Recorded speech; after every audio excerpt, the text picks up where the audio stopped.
Welcome to another episode of the Manufacturing Executive Podcast. This show is being brought to you by our sponsor, Cadenas Part Solutions. I'm Joe Sullivan, your host and a co-founder of the industrial marketing agency Gorilla 76.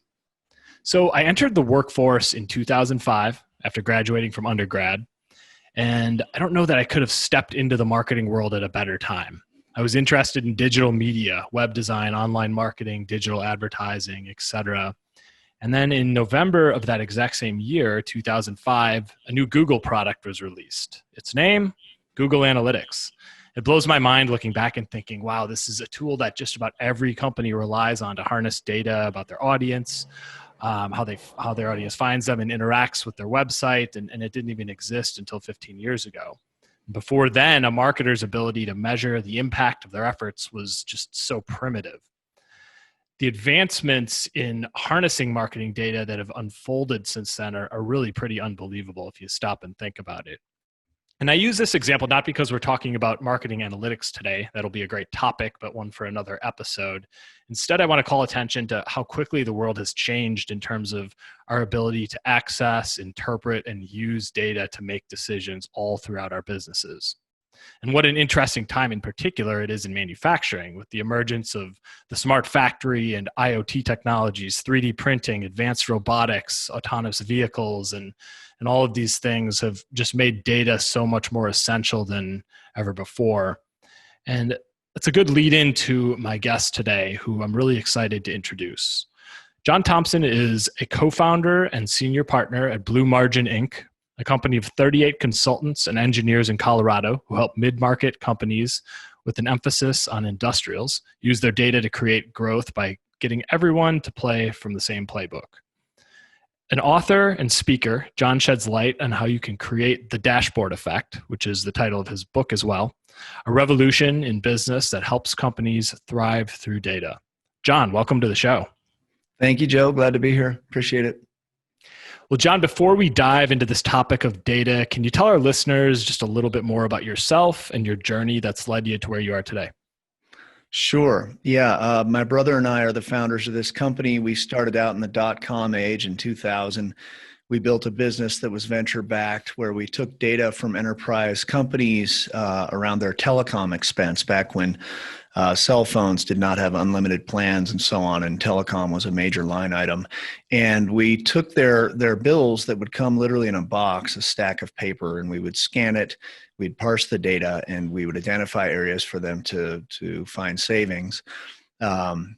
And really were able to do a lot with that. We actually grew it to a 500-person company that was PE-backed by One Equity Partners called Vircuity, became the name of the company. And when we went on various adventures from there in real estate and other things, but when we got back into starting a business, we decided we wanted to do things that enable companies through essentially the cloud, and started out in cloud productivity, Google, and then Microsoft Office 365. We're now Microsoft Gold partners and focused solely on data and business intelligence, which is a strange phrase that means dashboards, essentially.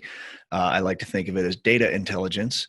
And we dove in there full force, working with mid-market, again, emphasis on industrials, and have been helping them ever since. Our focus is around changing company culture, which affects operations, productivity, profitability, employee satisfaction, and so on. And that's what we wrote the book about, the dashboard effect.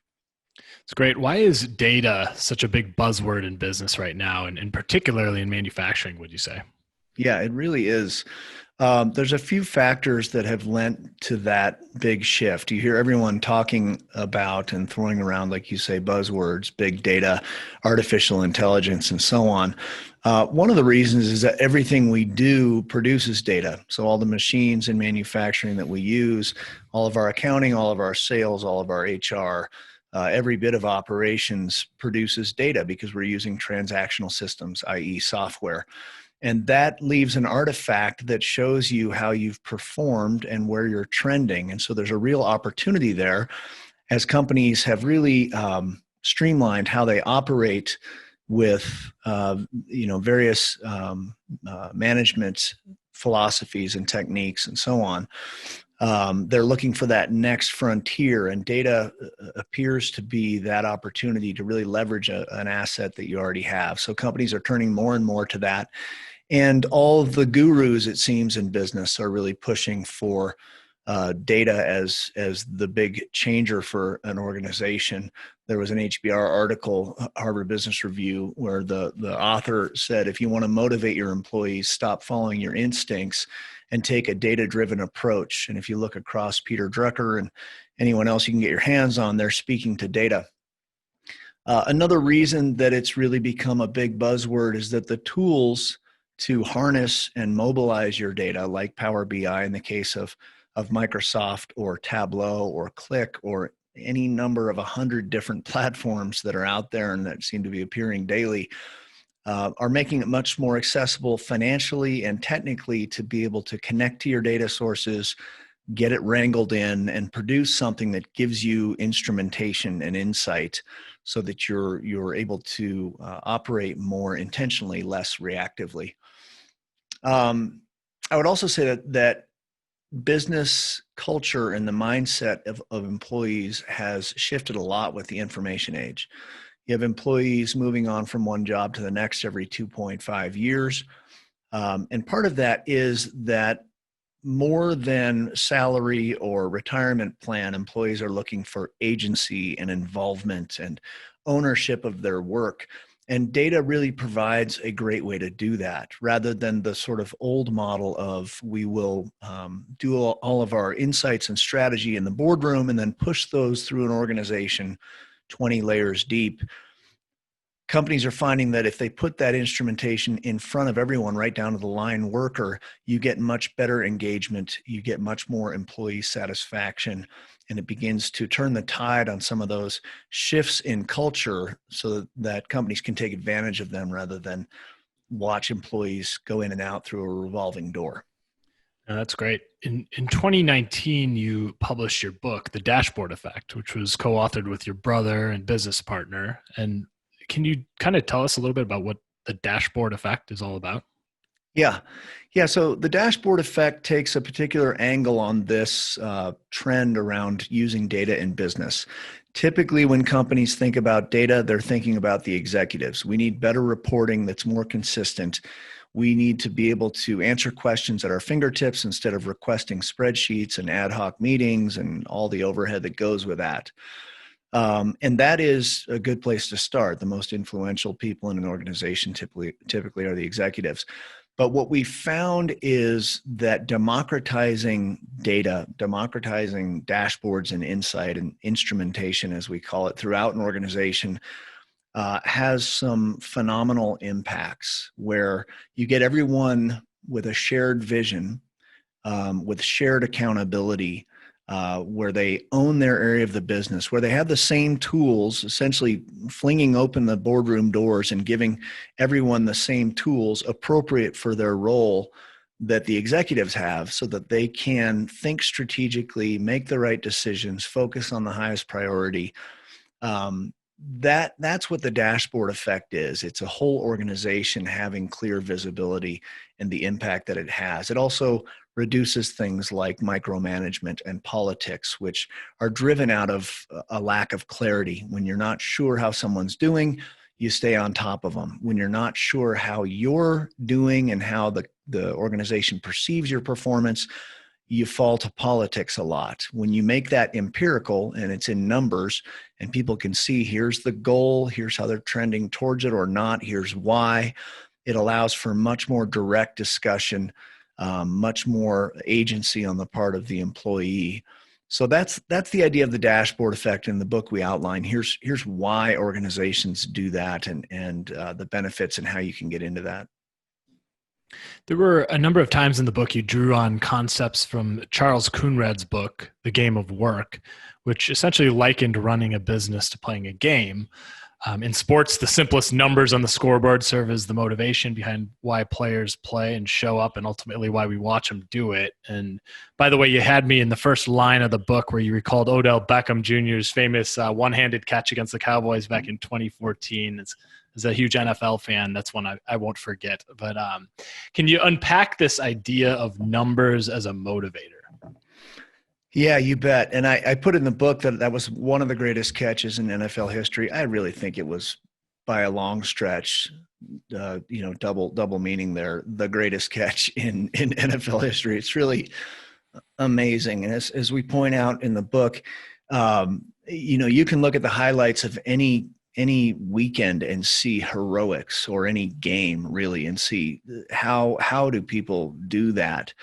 And what Coonrad says is, if you want to improve the quality of performance in any area, improve or increase the frequency of the feedback. That's the simple principle that so many business gurus hold to, and that it's sort of measure what matters type of thing. If you want to manage it, measure it. So numbers really give you a fixed bogey that you're after. Without them, you get this vague and constant pressure to do better, which is tough for executives and line employees alike. When you give someone a very concrete goal, a singular concrete goal, that gives them a sense of stability and firm footing, and really drives focus and prioritization. If you were to play golf, it's a beautiful place to be, groomed environment, and it's lovely and fun to swing the club. And when you occasionally hit it at the center of the face and it makes that click, it seems all worth it. But without a hole at the end, it loses all of its meaning. And for some reason, we tend to leave that aspect of human nature at the office door and assume that instead of scorekeeping and having a definite measurable goal to go after, what we need is good job descriptions, good compensation packages, an annual review, things like that. And those worked for a long time in the very sort of top-heavy, top-down, authoritative business environment of the Industrial Revolution, but less so in business culture today. And so if you can give folks the same motivators that will drive those heroics that you saw with Odell, and again, any game in any professional sport or any sport, it changes the dynamic for them and really leverages human nature and our desire to achieve, and to have that achievement be concrete and recognized and measured and clear.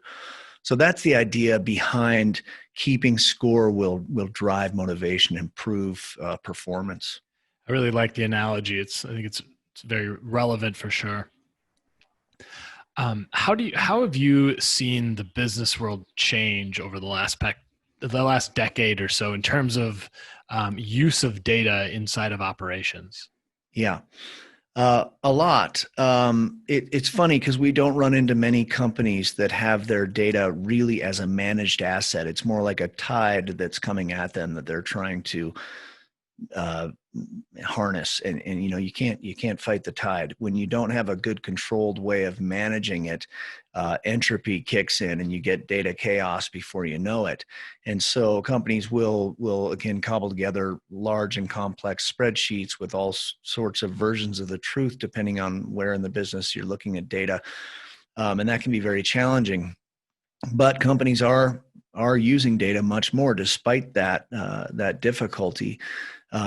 Excel has more than 1 billion instances deployed on the earth. It is, sort of one of the primary go-to tools in business, and is a phenomenal tool. But with the recent last 10 years, 15 years, development of these platforms that go much beyond Excel, that are connected directly to your systems that produce data. So they automatically update your data mart, and that automatically updates your reports. Companies are realizing that clear visibility rather than reactivity and relying on instinct and experience, which are all good. You have to have those skills. But if you can fortify that with clear visibility into what's happening empirically, and not get trapped in sort of the bias effect where you're looking for things that confirm your decisions and you're hiding from things that seem too difficult to deal with. Data eliminates a lot of that. And so we're seeing a big change. And again, part of that, as I mentioned before, is this cultural change in business, where employees want more agency, where they're more transient between jobs. And if they're not engaged, if you're not engaging the full person, if you're treating them like a cog in the machine and saying, here's your function, do this, do it well, and you'll be pressured. And if you don't do it well, you're fired. And if you do it well, that's expected. So whatever. You see much more wanting to get people involved at every level and harness their fuller potential. So we're seeing that change in culture driving this desire for greater visibility into data. In manufacturing, you see that like crazy because manufacturing is globalized and become more commoditized, and manufacturers need to look for those margins that give them an advantage, and data is one of the ways to really zero in on those things where they can increase efficiency, whether it's inventory management or on-time delivery or you name it. So on that topic of applying these concepts to the manufacturing sector specifically, because I know you've worked with a number of manufacturing organizations at Blue Margin. It seems to be one of your specialties, right? So what are some of the biggest challenges that manufacturers specifically are facing in terms of getting control of and making use of their data? Yeah, well, manufacturing is a complex operation. You have a lot of pieces that run sort of separately but have to coordinate really well. So understanding your sales projections, first of all, salespeople understanding their buyer trends and knowing who is falling off or not taking advantage of a broader swath of their products, or has a satisfaction issue or has run into on-time delivery problems, those sorts of things. They need to know that to know who to pay attention to. And as they begin to fill the funnel and have projections, that is important for the purchasing folks to be able to know what to have on the shelves, to be able to deliver quickly. That then translates to the inventory folks who are trying to free up as much cash as possible and minimize slow-moving inventory, have the right things on the shelf, have strategies to get rid of stuff that is becoming more obsolete. And then that has to do with the supply chain and on-time delivery and invoicing and order to cash and so on. So all of those things need to coordinate, and it's very, very difficult. And those are some of the areas that we've really focused on with our manufacturing clients. We've also focused heavily on machine and employee utilization. We have a client that they're a quasi manufacturer. They do install and maintenance on a commercial and industrial level. They have 500 techs, and with better insight on tech utilization, being able to coordinate that body of employees, they increase their employee utilization from 60 to 80%. With 500 techs, that comes to about $5 million on their bottom line. And I have actually a couple other quotes from some of our clients that I think are useful. This is from a client that does specialized handicap wheelchairs and the like. And he said, it's amazing how much these dashboards are being used. It's like we invented fire. That's a common response for an organization that has been relying on manually produced spreadsheets and so on. Another one, I won't mention the company, but the general manager said our data is very complex, but now we have clear visibility into critical areas such as order to cash and AR. Another one, fastener manufacturing company. After reviewing our dashboards, I realized this might be the most important thing I've been involved with in the last 5 years in this company. And I mention those because we see that light bulb moment so often. And where companies really struggle is in getting started. Their data seems like a massive hairball that can never be untangled.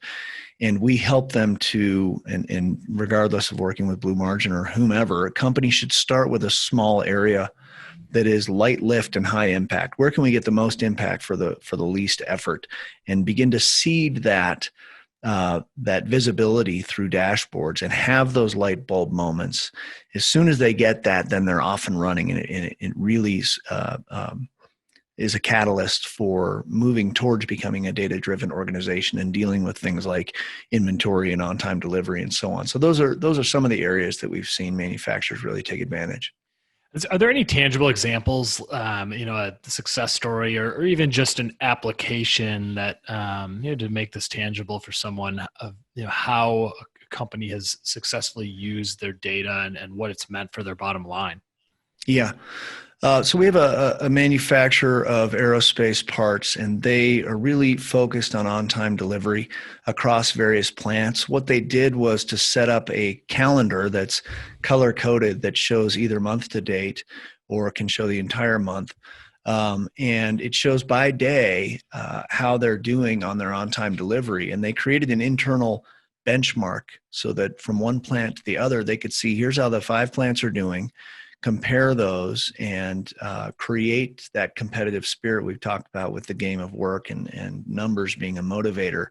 And we're able to improve their on-time delivery significantly. I don't have a bottom line number for that, but the VP at that company said our Power BI reports have taken hold, enabling us to monitor and improve our efficiency.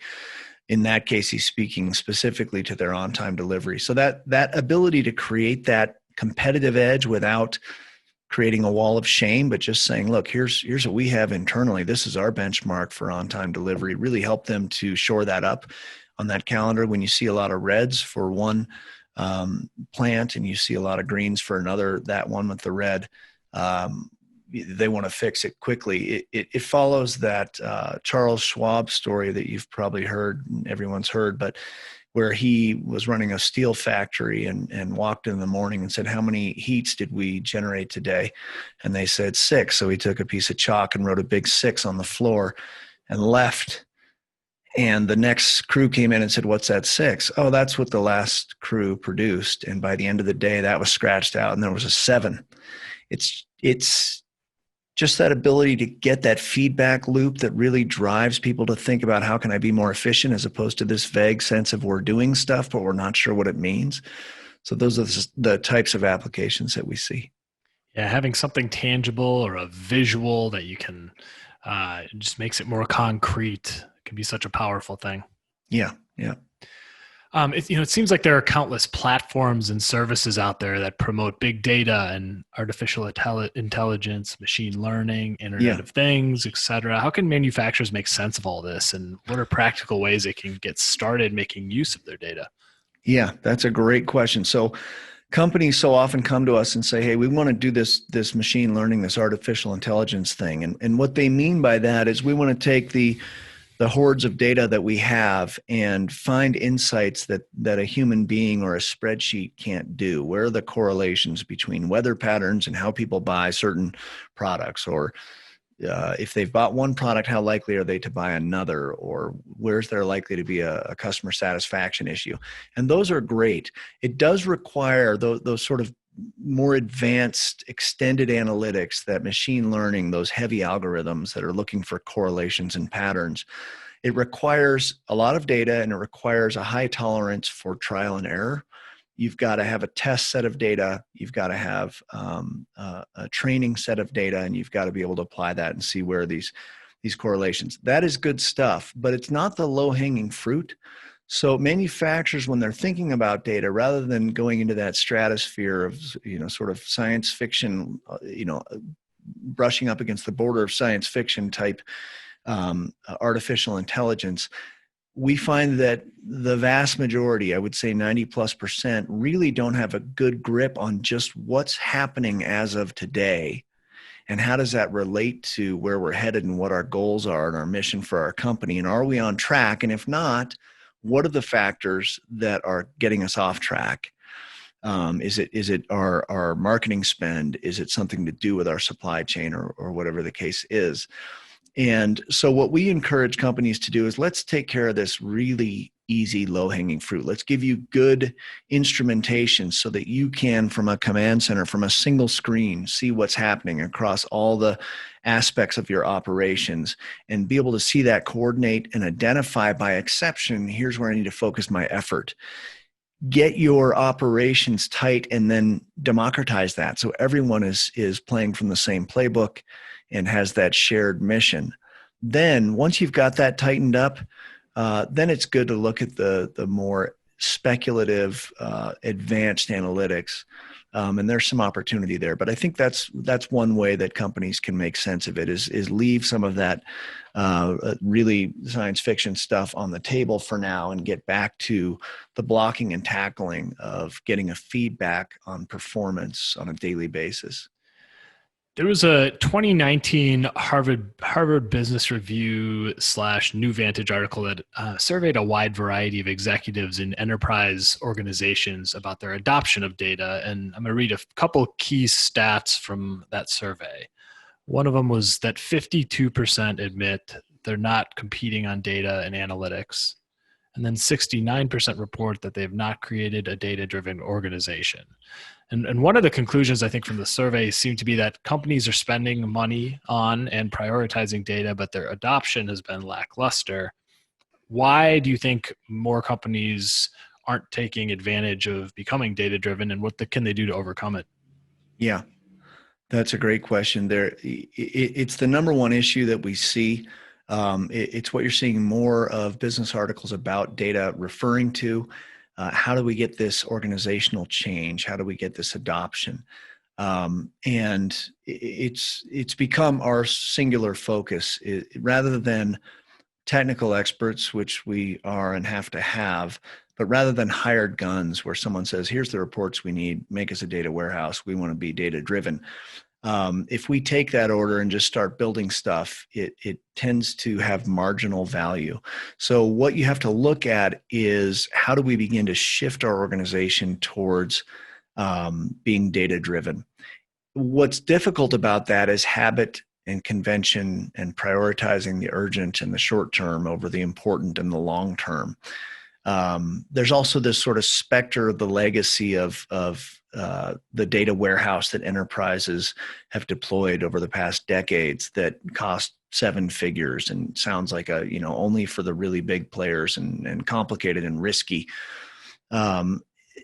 There's also this idea of sort of the waterfall approach, which is a term in development that means we're going to build the whole thing and then deploy it, as opposed to the agile approach where you go after smaller targets and over time build a bigger mechanism to drive that data. And it's that lack of understanding of how to convert to a data-driven culture that I think holds companies back. So what we focus on is helping companies, again, to identify that first area. First of all, look at the whole thing. What are the areas of operation that are critical to us to meet our goals in the next 1, 3, and 5 years? And then let's focus on where the most acute pain is that has the biggest opportunity to introduce performance feedback in the form of dashboards and data analytics. That is not a heavy lift. It's not going to require $1 million data warehouse. It's going to require $30,000 or $40,000 engagement to whether you're doing it internally or hiring someone to get a hold of the data for a certain area. Let's say inventory, and you're looking at freeing up shelf space and getting rid of slow-moving inventory and freeing up cash. Where can we get the biggest bang for the buck and seed this thing and have it be, if that's the last thing we ever do with business intelligence, it will continue to have value long term. It's not intertwined with a bigger mechanism that it won't work on its own. So it needs to have standalone value. And so many companies miss that first step. Just get wins early and often, make them simple, make them small, make them good. And then you can be off and running. And so I think those are some of the challenges that companies face, that you have to go in wide-eyed when you're saying, hey, we need to take better advantage of our data. Be careful of the pitfalls. That's something we help with, but something our book speaks to. And a lot of industry wonks out there will teach you about as you begin to look into data. Well, John, is there anything else you'd like to add to this conversation to kind of put a bow on it that maybe we haven't touched on?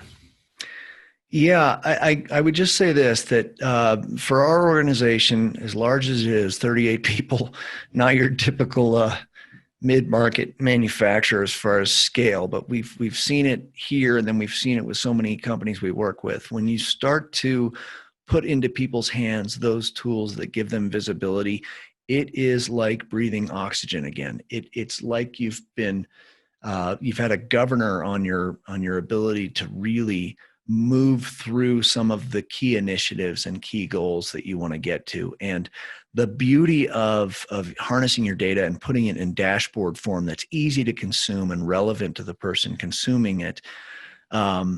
What's so nice about that is it's an automated way to engage everybody around the highest priority, the highest value creation initiatives, and get everyone in a shared mission. It's much more difficult to motivate, to have company-wide meetings to say, remember, here's our priority, and this is what we need to focus on. And then throughout the organization, having every manager get on that same company line and be able to preach that so that people just get it into their heads through repetition. You don't have to go through that heavy lift and ongoing burden if you'll just put in front of each person what they need to see to know how they can succeed at their work and contribute to the bigger success of the company. When you do that, great things start to happen as far as culture and as far as employee satisfaction and as far as pulling out people's greatest potential. So I encourage companies to take a small step, a very small step, not to start a huge new initiative, but let's nail one small area and see what that does. And that's where you get that sort of eyebrows raised, light bulb goes on, and companies tend to freak out and say, oh my gosh, it's like we invented fire. What have we been, we should have done this a while ago. And I know that sounds a little self-serving, and certainly I'm myopic because this is what we do, but we've seen it over and over, and it's pretty phenomenal. Great way to wrap it up. Well, John, great conversation today. Really appreciate you coming on the show. Thank you, Joe. Can you tell listeners where they can connect with you online and learn more about what you and your company, Blue Margin, are doing? Yeah, you bet. So they can just go to bluemargin.com. When we get a inquiry from someone, we start out just in the consulting mode, and we'll do a discovery around what is it you're trying to achieve, what have you tried so far, what's worked, what hasn't, where's your biggest opportunity to get impact for the lowest investment up front.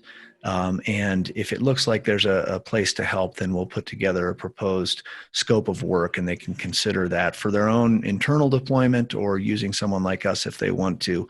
But very light touch, consultative approach, because we find that works best. So if they go to the site, they can see me on there. It has my contact info, or they can fill in one of our forms. We'd love to chat with them and offer any help, answer any questions. It doesn't have to be a customer oriented thing. We're happy to help.